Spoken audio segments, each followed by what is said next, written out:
For today's video, magluluto tayo ng sinigang at paksiw sa kawayan. At dahil may nakuha tayong mga isda gamit ang traditional fishing method or sa pagpapain natin dun sa bubo gamit ng bubo. Hindi po yan bubo na walang utak. Bubo po or sa lagwang ang tawag namin dyan dito sa Ilocos. Ayan, traditional fishing method po yan para makahuli po tayo ng mga palos or mga kiwat. Sarap po niyang paksiwin. At yung isang mas maliit po dyan, yung mas maiksi, yun po ay ginagamit para makakuha naman ng mga hipon. So meron tayong palos at meron tayong hipon. At dahil sa mga nahuling isda, tayo ay pupunta ngayon sa ilog ulit para kumuha tayo ng mga ingredients sa ating lulutuin. Ang lulutuin nga pala natin ngayon ay sinigang at paksiw. Ayan po, nakasuot nga po pala ako ng Alilim Rescue. Yun po ay aming uniform nung ako po ay nasa serbisyo. Pero matagal na po akong wala sa Alilim Rescue Service. Pero kung sakaling tayo ay kakailanganin ng ating mahal na bayan ng Alilim, ay hindi naman po natin ipagdadamot ang ating serbisyo. So basta kaya nating ibigay, why not, 'di ba? Why not pork not? Dahil tahanan naman natin ang Alilim. Ayan. Sabi nga ni Luna, 'di ba? Bayan o sarili, mamili ka. Pero pinipili ko ang bayan at ang aking sarili. O 'di ba? Kasi pares naman silang choice, kaya pwede mo silang i-choice ng dalawa. Ayan. Mangunguha nga pala tayo dito ng kamatis. Ayan. Wala pang hinog pero okay na yan. Kasi wala tayong nakitang mangga or sampalok man lang. So kamatis na lang ang gagamitin nating pampaasim sa ating sinigang na hipon. Yan. So kumuha lang tayo ng sakto lang sa ating lulutuin. Pagkatapos natin kumuha ng mga ingredients, ay kumuha naman tayo dito ng kawayan or bulo. Bulo po ang tawag namin dito sa amin. Dito natin lulutuin yung ating sinigang at paksiw. Sinigang na hipon at paksiw na palos or paksiw na kiwat. Kiwat pag hindi masyadong malaki at hindi masyadong maliit. Pag maliit, kiwkiwang at pag malaki, igat. Ayan. Ayan, so ipiprepare na natin. Hiwain na natin ang ating kamatis. Kunin na natin ang isang bulo. At ilagay na natin yung hipon. No? Lagyan natin yan ng sibuyas, kamatis, asin, tsaka paminta. Yun lamang ang ating gagamitin. Yan.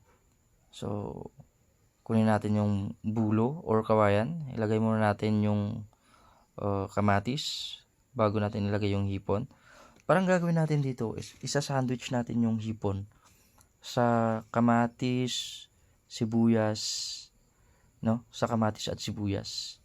So, ayan. Hiwa ulit tayo ng kamatis at sibuyas. Pagkatapos niyan, kunin ulit natin yung bulo. Ilalagay natin yung ulit yung mga hiniwa natin. Tapos ilalagay ulit natin yung hipon. Pagkatapos lagyan natin ng asin. Yan. Para may asin dun sa may gitna. Yan. So ilagay natin ulit yung mga hipon. Tapos pagkatapos niyan, maghihiwa ulit tayo ng kamatis, sibuyas. Isa-sandwich nga natin para mas masaya. Dito naman sa may gilid, kukuha naman tayo dito ng onion leeks. Gawa ng konti na lang yung ating sibuyas, kailangan natin ng additional na aromatics. So, gagamit tayo ng onion leeks para sa paksiw natin. Meron pa naman tayong sibuyas pero konti na lang. Ayan. Buti na lang merong onion leeks dito sa may gilid. Ayan. Puro natural po ang ating gagamitin. Puro natural ingredients. Walang halong chemical. Wala tayong gagamiting MSG. Hindi tayo gagamit ng Ajinomoto or magic sarap. Gagamitin lang natin itong mga natural ingredients para sa ating lulutuin. Yan. So, ganun din ang gagawin ko dun sa palos, no? Ilalagay ko muna yung mga ingredients. Ang lalagay ko nga pala dito ay luya, bawang, sibuyas, tsaka yung onion leeks. Lalagyan ko siya ng asin, tapos suka, sukang alilam, no? Yun yung secret ingredients nun, yung sukang alilam. Pag yung kasi nilagay natin, naku po, mapapakanin ka sa sarap. Ayan, so ilalagay natin yung mga aromatics muna, luya, bawang, sibuyas, saka onion leeks, tapos ilalagay natin yung palos. Isa-sandwich ulit natin yan para malinamnam, para nuot, no? Yan. Para bago ka kumain, isulat mo muna yung pangalan mo, baka makalimutan mo. Yes, yes, yes, yes.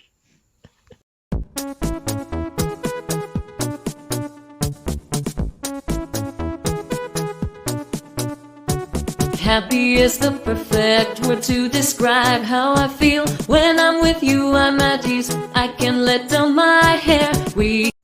So ayan, nilagay ko na siya sa may apoy. Nilagay ko lang sa may gilid para hindi masun. Zero. At dahil luto na, ating na isasalin ang ating sinigang sinigang na hipon sa kawayan. Ayan. Sa totoo lang po, kaya po ako gumamit ng kawayan kasi tinatamad na daw po maghugas ng kaldero yung kasama ko dito. Kaya pa video na lang siya. Yan. Actually, tinulungan ko siya kasi mahirap din naman po maghugas ng kaldero. Kaya kawayan na lang, 'di ba? Wala nang hugasin, masarap pa.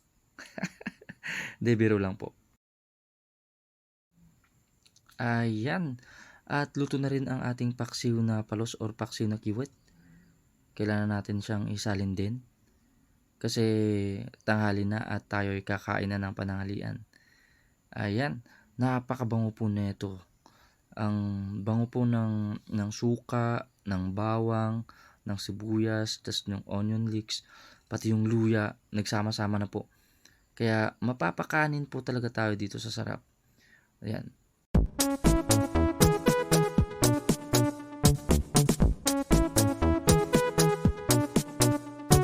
Happy is the At ayan na nga po, natapos na po tayo. Maraming salamat sa mga nanood ng aking video. Sana natakam po kayo. At kung gusto nyo pa po ng mga ganitong video, please like and follow. Bye-bye!